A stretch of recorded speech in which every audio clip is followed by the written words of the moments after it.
Bonsoir, je suis passée tout à l'heure sur LCI, mais je tenais à porter quelques propos complémentaires.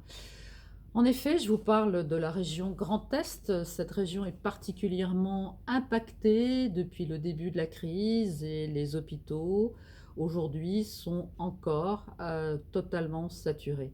J'aimerais rappeler ce soir que j'ai co-signé une tribune hier avec différents professeurs de médecine, notamment Douste Blazy, notamment le professeur Bricaire. Je ne vais pas tous les citer. Et cette tribune est très importante pour rappeler qu'il y a urgence aujourd'hui de pouvoir traiter les patients avec une association d'hydroxychloroquine et d'antibiotiques, l'azithromycine.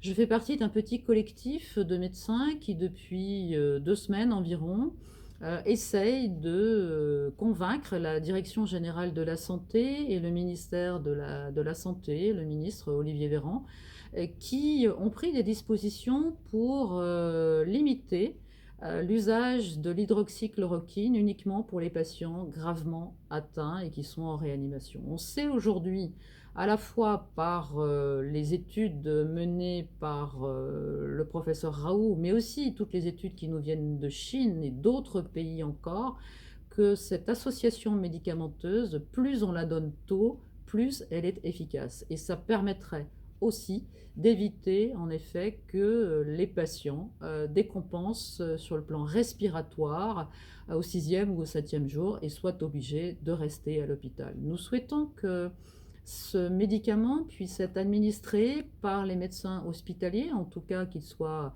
libre de cette prescription, parce qu'il faut en effet que ça soit très cadré à l'hôpital. Il faut pouvoir faire un électrocardiogramme.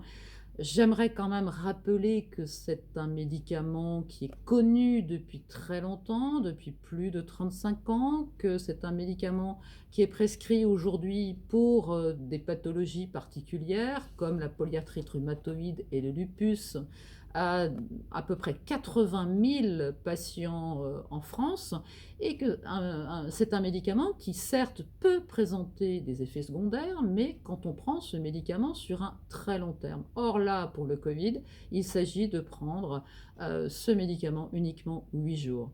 Donc surtout, surtout, surtout, laissons les médecins prescrire. C'est le but vraiment du message que je souhaitais passer.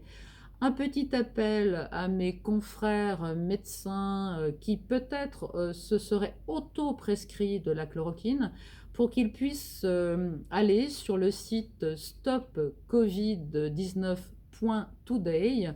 Nous avons là toute une série de documents et j'aimerais que ces médecins puissent mettre de façon tout à fait anonyme des données qui permettront d'enrichir notre étude et de pouvoir démontrer la tolérance de ce médicament.